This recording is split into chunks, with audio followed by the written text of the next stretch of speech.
الرحمن الرحيم الحمد لله نحمده ونستعينه ونستغفره ونؤمن به ونتوكل عليه ونعوذ بالله من شرور أنفسنا ومن سيئات أعمالنا من يهده الله فلا مضل له ومن يضلله فلا هادي له ونشهد أن لا إله إلا الله وحده لا شريك له ونشهد أن سيدنا ومولانا محمدا عبده ورسوله أما بعد قال رسول الله صلى الله عليه وسلم يا أبا بكر ثلاث كلهن حق ما من عبد ظلم بمظلمة فيغضي عنها لله تبارك وتعالى إلا أعز الله نصره وما من رجل فتح باب عطية يريد بها صلة إلا زاد الله بها كثرة وما من رجل فتح باب مسألة يريد بها كثرة إلا زاد الله بها قلة أو كما قال عليه الصلاة والسلام۔ میرے محترم بزرگوں اور دوستوں، میں تو صبح 4-4:30 بجے سے جاگ رہا ہوں اور دن بھر اسی طرح سفر کرتے ہی کرتے گزر گیا ہے۔ میں اتنے قریب آیا ویانا میں، آسٹریا میں، پھر اس کے بعد سفر ہو گیا جرمنی کا، ڈنمارک کا اور ناروے کا۔ پھر وہاں سے میں نے سوچا کہ میں حضرت مولانا کی مداج پرسی کے لیے آؤں، آپ حضرات سے بھی ملاقات ہو جائے گی۔ تو میں آ گیا، الحمدللہ پہنچ گیا، ملاقات بھی آپ حضرات سے ہو گئی۔ چونکہ میں بہت رہا ہوں یہاں بیماری کے زمانے میں، اور پھر بار بار آتا رہا، حضرت مولانا کی شفقتیں اور آپ حضرات کی محبت، اس لیے اتنے قریب آ کر کے میں چلا جاتا یہ نامناسب بات تھی، آیا میں۔ اور یہ وقت جلسے کا ہے بھی نہیں، عام طریقے پر جلسہ تو عصر کے بعد ہی ہوا کرتا تھا، یہ چونکہ وقت نہیں ملا اس لیے تھوڑی دیر بیٹھ کے اللہ اور رسول اللہ کی باتیں کر لیں۔ میں نے ابھی ایک حدیث پڑھی ہے اور 10-5 منٹ اسی کے بارے میں بات کر کے ختم کر دوں گا۔ نبی کریم علیہ السلام نے حضرت ابو بکر صدیق رضی اللہ تعالیٰ عنہ، جو آپ کے غلام بھی ہیں، رفیق غار بھی ہیں اور آپ سے بے پناہ محبت رکھنے والے ہیں، آپ کی امت میں ان کا مرتبہ سب سے بڑا مرتبہ ہے۔ ان سے فرمایا، اے ابو بکر، میں تم سے 3 باتیں کہہ رہا ہوں اور بالکل حق ہیں، سچی باتیں ہیں۔ فرماتے ہیں سب سے پہلی بات کہ جس کسی بندے کے اوپر، اللہ کے بندے پر کسی نے ظلم کیا ہے، اس کے مال کو لے لیا، چاہے وہ مال منقولہ تھا یا غیر منقولہ۔ مال منقولہ جیسے روپیہ، پیسہ، سونا، چاندی، غیر منقولہ جیسے زمین، جائیداد، اور آگے بڑھ کر کسی کی عزت پر حملہ کیا، ذلیل کیا کسی کو، اگر وہ آدمی چشم پوشی کرتا ہے، چلو لے لیا چھوڑو، مال لے لیا چھوڑ دو، اللہ اور دے گا۔ زمین و جائیداد لے لی چھوڑ دو، میں قبر میں لے کے تھوڑا ہی جا سکتا تھا، لے لیا چھوڑو، اللہ اور دے گا. کسی پر ظلم کیا، کسی کو ذلیل اور رسوا کیا، آدمی نظر پھیر لیتا ہے، ارے بھائی عزت و ذلت تو اللہ کے ہاتھ میں ہے، اس کا دل ٹھنڈا ہو گیا، چھوڑ دو، میں کچھ بھی نہیں کرتا. لیکن یہ سب کچھ کر رہا ہے اللہ کی خوشنودی کے لیے. آدمی کرتا ہے اس لیے کہ یہ مجھ سے زیادہ طاقتور ہے، یہ نہیں. اس سے کیا سر اپنا پھوڑے گا، دیوار سے مارے گا؟ غصہ تو بہت چالاک چیز ہے، کبھی اپنے سے طاقتور کے اوپر غصہ نہیں آتا ہے. جب بھی آدمی کو غصہ آتا ہے کمزور کے اوپر آتا ہے. اس آدمی کو نقصان پہنچا سکتا تھا، اپنا حق لینے کے لیے اسے ذلیل کر سکتا تھا، عدالت کے کٹہرے میں کھڑا کر سکتا تھا، لیکن چشم پوشی کرتا ہے، نظر پھیر لیتا ہے. ارے بھائی اللہ دیکھ رہا ہے، اس نے لے لیا، اللہ نے مجھے دیا تھا، میں تو ماں کے پیٹ سے لے کر نہیں آیا تھا، میں تو فقیر تھا، اللہ نے دیا تھا، اس نے لے لیا، چھوڑو. نہ ہم کسی سے شکوہ کرتے ہیں، نہ اس کو پکڑتے ہیں. فرماتے ہیں اللہ کی رضا کے لیے اگر کرتا ہے تو ابو بکر میں تم سے کہتا ہوں اللہ اس کے لیے اپنی نصرت اور مدد کو مضبوط کر دے گا. کیوں؟ اس نے اپنا حق اللہ کی رضا کے لیے چھوڑ دیا. کر سکتا تھا، گالی دے سکتا تھا، لوگوں کے مجمع میں ذلیل کر سکتا تھا، اس کو عدالت کے کٹہرے میں کورٹ میں کھڑا کر سکتا تھا، مگر کچھ نہیں کیا. اور کیوں نہیں کیا؟ اس لیے کہ اللہ کو یہ پسند ہے کہ آدمی عفو و درگزر کا معاملہ کرے. جزاء سیئۃ سیئۃ مثلھا. آدمی کو اللہ نے حق دیا ہے کہ دوسرے نے تیرے ساتھ جو کیا ہے بس اتنا ہی تو اس کے ساتھ کر سکتا ہے، زیادہ نہیں. لیکن فمن عفا واصلح فاجرہ علی اللہ. لیکن اگر کسی نے معاف کر دیا اللہ کے لیے، اپنے تعلقات کو درست رکھا اللہ کے لیے، تو اب اس کا بدلہ اللہ اس کو دے گا، دنیا میں بھی اور آخرت کے اندر بھی دے گا. آج کل دنیا کے اندر ہمارے دل کے اندر صبر نہیں ہے، تحمل نہیں ہے، برداشت نہیں ہے. اگر کوئی ہم کو برا کہے تو ہم اس کو، اس کے باپ کو، اس کے دادا کو برا کہتے ہیں. مجھے کیوں کہا اس نے؟ یہ حق نہیں ہے. پہلے لوگوں کے اندر بڑا صبر تحمل تھا، ہمارے بزرگوں کے اندر. آج ہم ان کے اولاد ہیں، ہمارے اندر تحمل نہیں ہے. میں نے ایسے لوگوں کو دیکھا ہے کہ فجر کی نماز کے بعد نکلے، کسی آدمی سے لڑائی تھی، فجر کی نماز کے بعد مسجد سے نکلے اور اس آدمی نے ان کو برا بھلا کہنا شروع کر دیا. اور بوڑھے آدمی، اتنی بڑی داڑھی ان کی، کھڑے ہو گئے گردن جھکا کر کے، 10-5 منٹ تک برا بھلا کہتا رہا. جب تھک گیا تو کہا اچھا اب میں جاؤں، اور یہ کہہ کے اپنے گھر چلے گئے. یہ تحمل تھا. آج کسی کے اندر یہ تحمل نہیں ہے.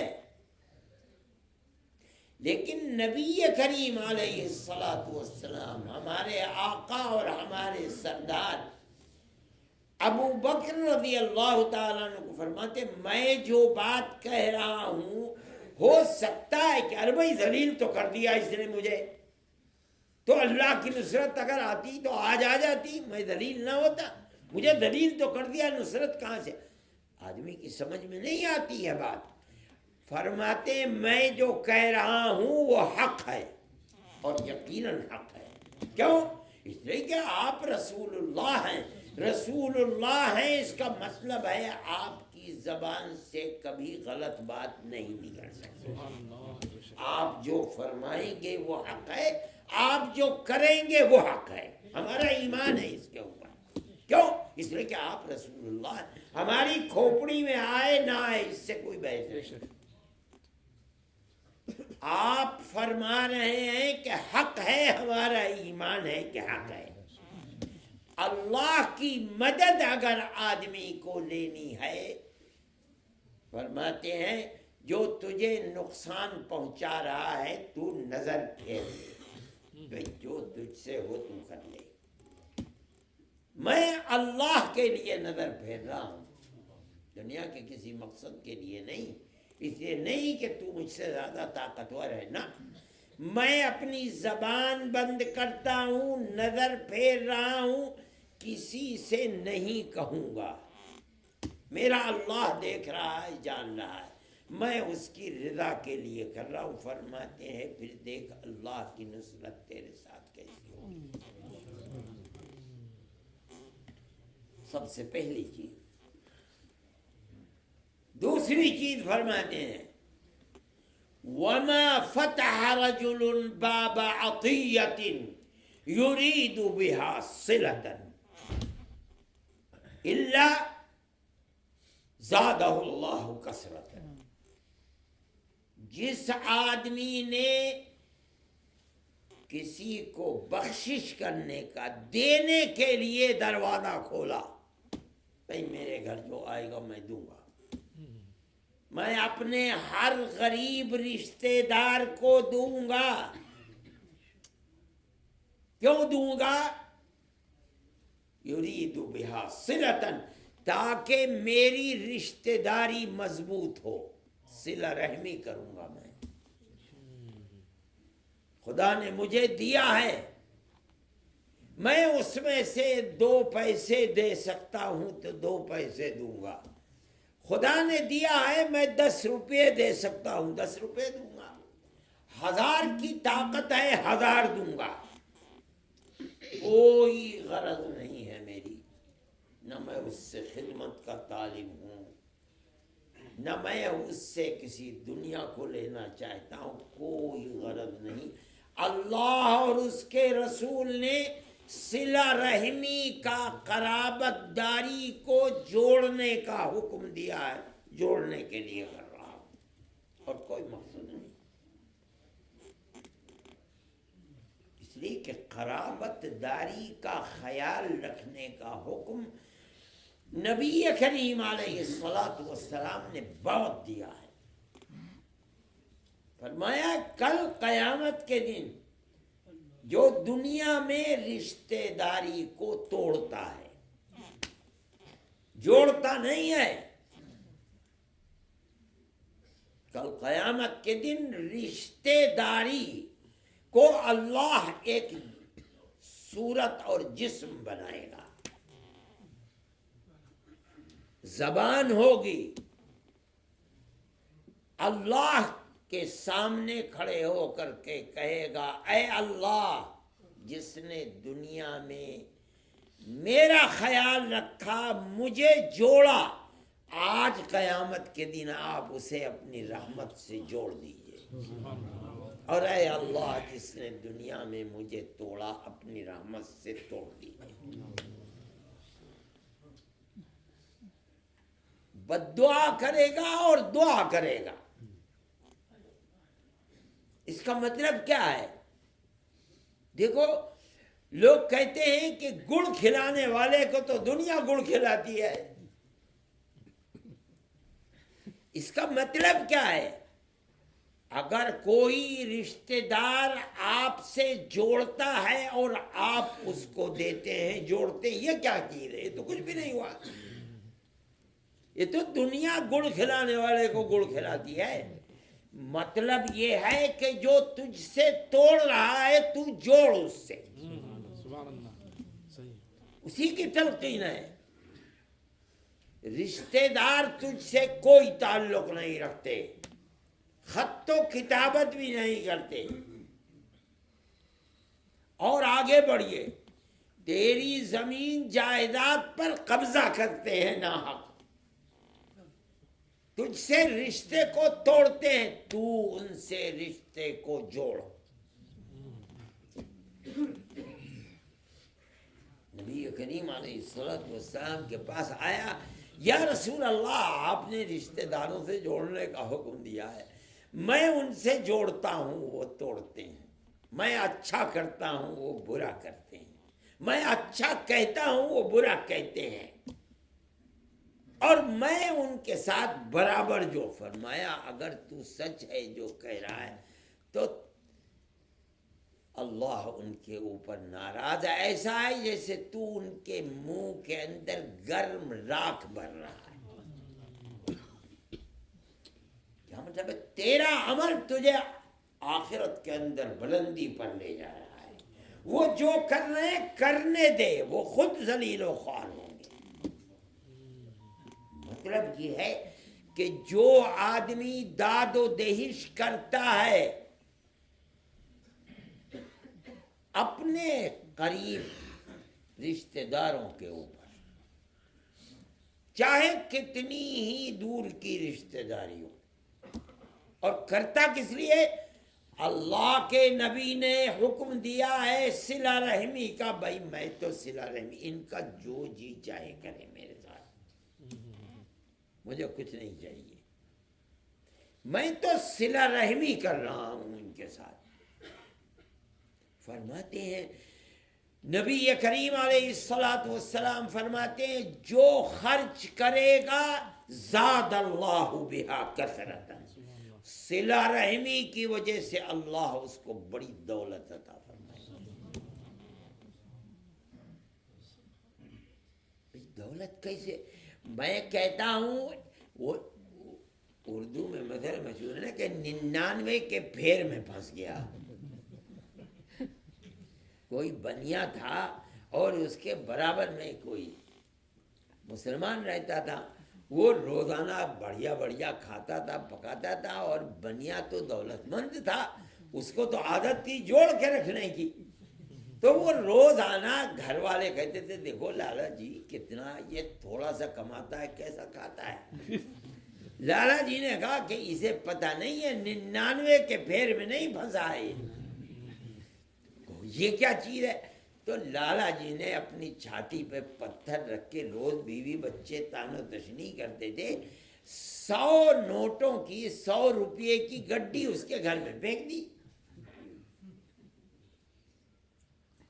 اب تک تو کچھ بھی نہیں تھا، اس کے بعد جو روز کماتا تھا وہ کھاتا تھا۔ اب 100 روپے کی گڈی دیکھ کر کے بھئی اگر میں 1 روپیہ خرچ کروں گا تو یہ 99 ہی رہ جائیں گے، اور پھر اسے خرچ کروں گا تو 98، جیسے لالا جی تھے ویسے یہ بھی ہو گیا، وہ خوشبو آنا بند ہو گئی، تو کہتے ہیں 99 کے پھیر میں پھنس گیا۔ حقیقت ہے، آدمی نے 1000 روپے دے دیے رشتہ دار کو تو 1000 تو کم ہو گئے۔ زاد اللہ بہا کثرتاً، اللہ زیادہ فرما دیں گے۔ مطلب کیسے؟ کیا مطلب ہے؟ بھئی کم تو ہو گئے، اس کا مطلب ہے کہ تیری کمائی میں برکت ہوگی۔ اگر تو نہ دیتا تو ہو سکتا تھا کہ چور آتا لے جاتا، اللہ تیرے گھر کی تیرے مال کی حفاظت فرمائیں گے۔ نہ دیتا بیماریاں ہوتی اور بیماریوں میں خرچ ہوتا، اللہ تجھے تیری اولاد کو صحت و عافیت دیں گے، مصیبتوں سے بچائیں گے، تیرے مال میں برکت فرمائیں گے۔ مطلب یہ ہے، حدیث میں آتا ہے کہ جب لوگ پل صراط جس کو کہتے ہیں اردو میں، جو جہنم کے اوپر اللہ نے ایک پل بنایا، ہر آدمی کو اس کے اوپر سے گزرنا ہے. اور مومن اپنے اپنے ایمان کی طاقت اور عمل صالح کی بنیاد پر تیزی کے ساتھ گزرے گا. جس کا ایمان جتنا مضبوط ہوگا، جو گناہوں سے معافی مانگتا رہا، اللہ سے رو رو کر دنیا میں اپنے گناہوں کی بخشش کراتا رہا، قیامت کے دن ہلکا پھلکا ہے اور بجلی کی طرح کون جائے گا ادھر سے ادھر.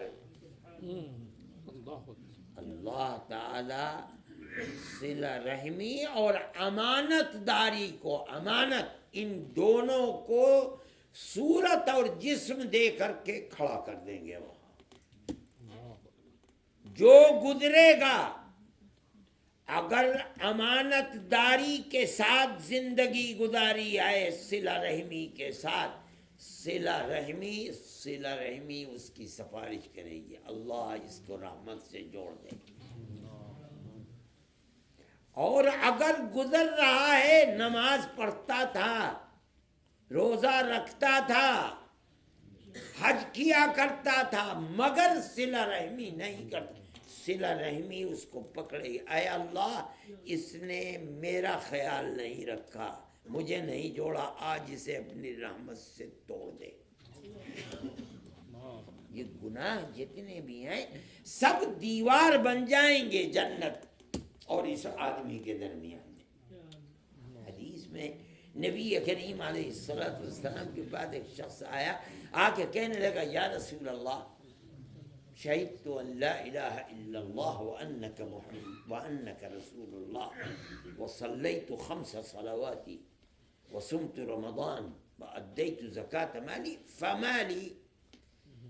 یا رسول اللہ، میں تو ایمان لایا ہوں اللہ ایک ہے اور آپ رسول اللہ ہیں، 5 نمازیں پڑھتا ہوں، آپ نے فرمایا ہے، رمضان کے روزے رکھتا ہوں، آپ نے فرمایا ہے، مال کی زکوٰۃ دیتا ہوں، آپ نے فرمایا. یہ تو سب میں اللہ کے لیے کرتا ہوں، بتا میرے لیے کیا ہے، مجھے کیا ملے گا؟ فرمایا جو آدمی جو تو کہہ رہا ہے یہ کرتے کرتے مر گیا تو کل قیامت کے دن رسولوں کے ساتھ ہوگا، کل قیامت کے دن صدیقوں کے ساتھ ہوگا، شہداء کے ساتھ ہوگا، مگر ایک شرط ہے. وہ کیا شرط ہے؟ فرمایا ما لم یعق ابوی، بشرطے کہ اپنے ماں باپ کا نافرمان نہیں تھا. کیا مطلب؟ اگر نافرمانی کرتے کرتے مرا ہے تو ایمان، نماز، روزہ، زکوٰۃ پکڑ کر کے لے جانا چاہے گی جنت میں، یہ ماں باپ کی نافرمانی دیوار بن کے کھڑی، نہیں نہیں نہیں نہیں جائے گا جنت میں، پہلے اس کی سزا بھگتے گا جہنم میں تب جائے گا. ہر گناہ یہی چیز ہے، گناہ درمیان میں دیوار بن جائے گا. اگرچہ ایمان ہے، اگرچہ نماز ہے، اگرچہ روزے ہیں، اگرچہ حج ہیں، بخشش ہوگی تب آگے بڑھے گا، بخشش نہیں ہوگی تو یہ گناہ درمیان میں دیوار بنے گی. یہاں بھی یہی صورت ہے. صلہ رحمی کیوں کھڑی ہوگی؟ اللہ کا نبی فرماتا ہے کہ یہ جو صراط ہے اس کے کنارے کھڑی ہو جائے گی. کیا مطلب ہے؟ جو گزر رہا ہے پہچانتی ہے اس کو، اس نے دنیا میں میرا خیال رکھا ہے یا میرا خیال نہیں رکھا. اگر نہیں رکھا پکڑ لے، اے اللہ میرا آپ سے میں نے عرش الہی پکڑ کر کے، پایا پکڑ کر کے یہ کہا تھا کہ اے اللہ من وصلنی وصلتہ ومن قطعنی قطعتہ، جس نے مجھے جوڑا آپ جوڑیں اسے رحمت سے، جس نے مجھے توڑا آپ اپنی رحمت سے توڑ دیں. یہ آدمی ہے توڑنے والا، اسے اپنی رحمت. میرے بھائی اللہ نے بڑا فضل فرمایا ہے آپ لوگوں کے اوپر کہ جہاں ہو چین و سکون اطمینان کے ساتھ رہتے ہو. اور ہر آدمی کو اللہ نے دولت دی ہے. آپ کے اعزاء اور اقربا ہیں، ان میں غریب، اگر سب مالدار ہیں بھائی بہت بڑی چیز ہے، دوسروں کو دو. اور اگر ان میں کچھ غریب ہیں تو دوسروں کے بجائے ان غریبوں کو دو، اور اس لیے دو اے اللہ صلہ رحمی کر رہا ہوں تیری رضا کے لیے، کچھ نہیں چاہتا. اور اگر وہ توڑتے ہیں تب بھی دو. قرآن کے اندر واقعہ آتا ہے، حضرت ابوبکر صدیق رضی اللہ تعالیٰ عنہ کی صاحبزادی کے اوپر کچھ منافقین نے الزام لگا دیا. ان کے اندر ایک صحابی ہے مصطح رضی اللہ تعالیٰ عنہ، وہ بھی انجانے کے اندر شریک ہو گئے. حضرت ابوبکر صدیق رضی اللہ تعالیٰ عنہ اس امت کے اندر سب سے بلند و برتر آدمی، اللہ نے ان کی صاحبزادی کی پاک دامنی پر قرآن کی آیتیں اتاری. سبحان اللہ. واقعہ عفق کے اندر.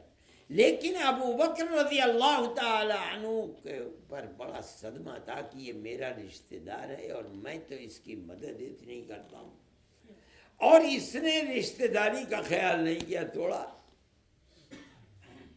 میری بیٹی کے اوپر الزام لگانے والوں میں شریک ہو گیا. جو داد و دہش کرتے تھے اس کو روک دیا. قرآن کی آیت تھی وَلَا يَأْتَلِ أُولُو الْفَضْلِ مِنْكُمْ وَالسَّعَةِ أَنْ يُؤْتُوا أُولِي الْقُرْبَى وَالْمَسَاكِينَ وَالْمُهَاجِرِينَ فِي سَبِيلِ اللَّهِ وَلْيَعْفُوا وَلْيَصْفَحُوا. قسم مت کھاؤ، خدا نے جن لوگوں کو اپنے فضل و کرم سے نوازا، مال دی ہے، کسی چیز پر تکلیف پہنچ گئی ہے اگر، تو جو داد و دہش کرتے تھے نہ دینے کی قسم نہ کھاؤ. الا تحبون ان یغفر اللہ لکم، کیا تم نہیں پسند کرتے ہو کہ اللہ تمہارے گناہوں کی مغفرت کر دے؟ مغفرت اگر چاہتے ہو، معافی چاہتے ہو، اس کا طریقہ یہ ہے کہ تمہیں تکلیف پہنچی ہے مگر صرف نظر کرو اور اس کے بدلے میں داد و دہش کو پھر پہلے کی طرح جاری کر دو. فوراً بول اٹھے اے اللہ میں تو سر سے پیر تک مغفرت ہی کا طالب ہوں. سبحان اللہ. اور جو پہلے کرتے تھے پھر ویسے ہی کرنے لگے. یہ کوئی بات نہیں ہے کہ ان کا معاملہ ہمارے ساتھ خراب ہے، وہ اکیلے خراب.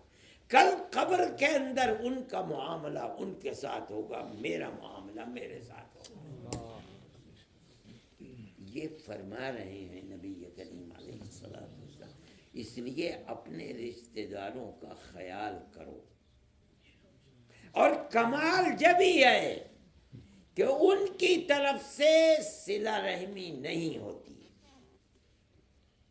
معاملات خراب ہوتے ہیں، پھر اپنی طرف سے معاملات کو سچا اور اچھا کرو، تب ہے بات. ورنہ تو مسئل وہی ہے جو میں نے کہتی، گڑ کھلانے والے کو تو دنیا ہی گڑ کھلاتی ہے، تمہارے کیا کمال ہو گیا. نبی کریم علیہ السلام فرماتے ہیں سچ ہے، اللہ کا وعدہ ہے، اللہ اس کے بدلے میں جو تم خرچ کرو گے خدا کثرت اور زیادتی کرے گا. دیکھنے میں تمہیں نظر آتا ہے کہ دو گے تو مال میں کمی پیدا ہوگی، فرماتے نہیں، کمی نہیں ہوگی، اللہ اس میں برکت عطا فرمائے. دو چیزیں. تیسری چیز فرماتے ہیں وما من رجل فتح باب مسألة يريد بها كثرة إلا زاد الله بها قلة. جس انسان نے کسی دوسرے سے بھیک مانگنے کا دروازہ کھولا، جہاں سے ملتا ہے سوال کرتا ہے، اور یہ سوال بھی تاکہ مال کی کثرت ہو. ایک تو وہ آدمی ہے کہ کچھ نہیں ہے، بھوکا ہے، اولاد چھوٹی چھوٹی ہے، مر رہی ہے پیاس اور بھوک کے مارے، پھر کسی سے کہ بھائی میں پریشان حال ہوں مجھے دے دو، اور اللہ جانتا ہے کہ پریشان حال ہے۔ ایک وہ انسان ہے کہ جس کو مانگنے کی عادت ہے،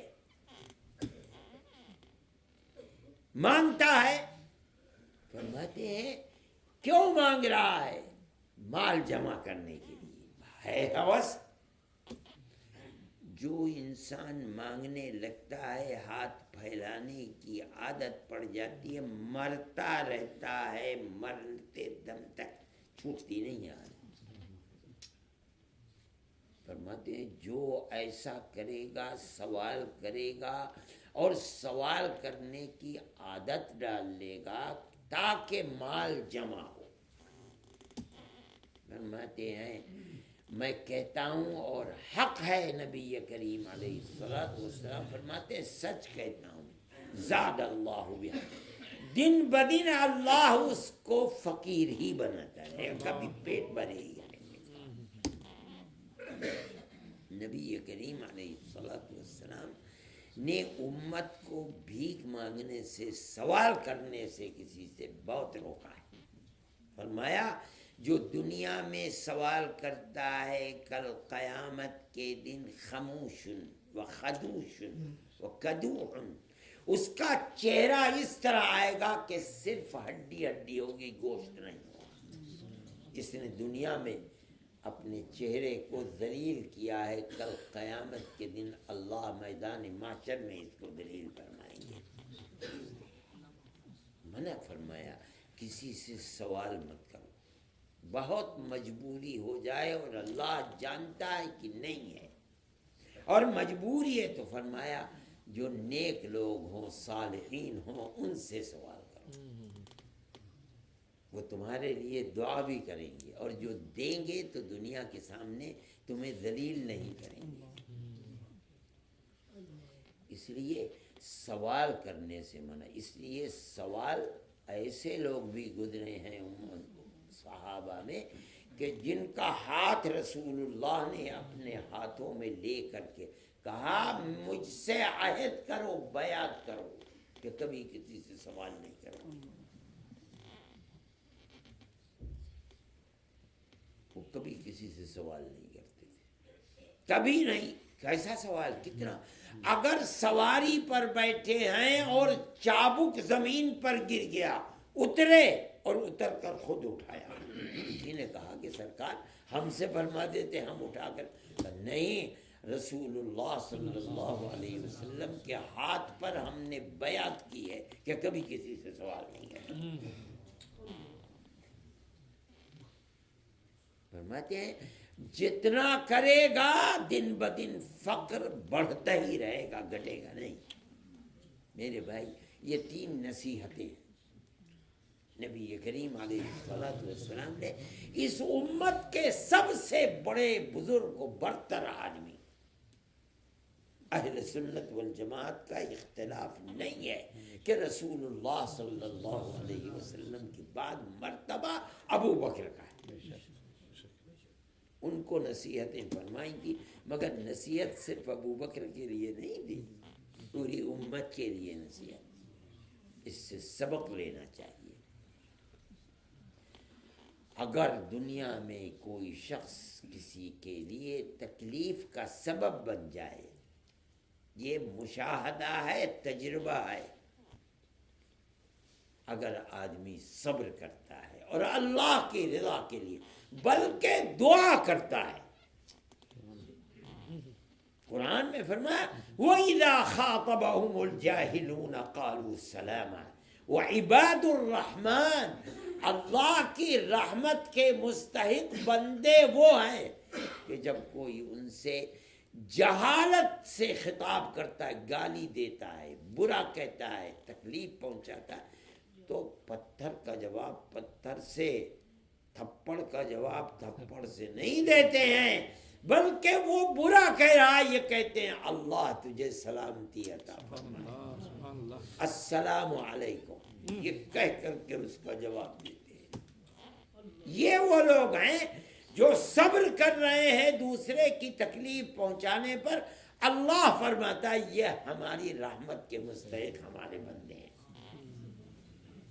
اس لیے صبر کرنا چاہیے برائی کرنے کے اوپر۔ اور عام طریقے پر آدمی کو اپنے رشتہ داروں سے اس طرح کی تکلیف کا سامنا ہوتا ہے، مگر آدمی وہی ہے جو ان تمام چیزوں سے صرف نظر کرتا ہے اللہ کی رضا کے لیے۔ اگر کرتا ہے تو اللہ کی رحمت رات اور دن اس کا ساتھ دیتی ہے۔ یہ تجربہ ہے، مشاہدہ ہے۔ میرے بھائی یہ 3 چیزیں میں نے کہہ دی، اور میں سمجھتا ہوں کہ میرے لیے بھی اور آپ کے لیے بھی بڑی مفید ہیں۔ ان کو اپناؤ اور اپنے رشتہ داروں کے ساتھ صلہ رحمی کرو، ٹوٹنے مت دو اس کو۔ اگر ان کی طرف سے تکلیف پہنچتی ہے صرف نظر کرو، اور اللہ کی رضا کے لیے صرف نظر کرو، پھر دیکھو اللہ کی رحمت کس طرح رات اور دن برسے گی، اس دنیا میں بھی اور آخرت کے اندر بھی۔ اللہ ہماری دنیا کو بھی آباد فرمائے، ہماری آخرت کو بھی آباد فرمائے، ہمیں عمل صالح کی توفیق عطا فرمائے۔ اللہ ہمارے اندر صبر و تحمل کی طاقت کو پیدا فرمائے۔ اللہ ہمیں صلہ رحمی کی توفیق عطا فرمائے، اور اللہ ہمیں کسی کے سامنے دست سوال دراز کرنے سے اللہ ہماری حفاظت فرمائے۔ اے پروردگار ہماری دنیا کو بھی آباد فرما، ہماری آخرت کو بھی آباد فرما۔ اے پروردگار ہمیں میدان محشر میں ذلت و رسوائی سے بچا، ہمیں عزت و آبرو عطا فرما، ہماری جنت کو آباد فرما۔ اے اللہ اپنے عذاب سے اور جہنم سے نجات عطا فرما۔ اے پروردگار ہماری دین و ایمان کی حفاظت فرما، ہمارے بچوں کے دین و ایمان کی حفاظت فرما، ہماری آنے والی نسلوں کے دین و ایمان کی حفاظت فرما۔ اے اللہ ہمارے بچے اور بچیوں کو، بیویوں کو عفت و پاک دامنی عطا فرما، حیائے ایمانی عطا فرما۔ اے اللہ دین و ایمان پر ثابت قدمی عطا فرما۔ اے اللہ حسن خاتمہ میسر فرما، اور میدان محشر میں جناب رسول اللہ صلی اللہ علیہ وسلم کی شفاعت میسر فرما، اور اپنی جنت میں جگہ عطا فرما۔ وصلی اللہ تعالی علی خیر خلقہ سیدنا محمد وعلی آلہ واصحابہ اجمعین۔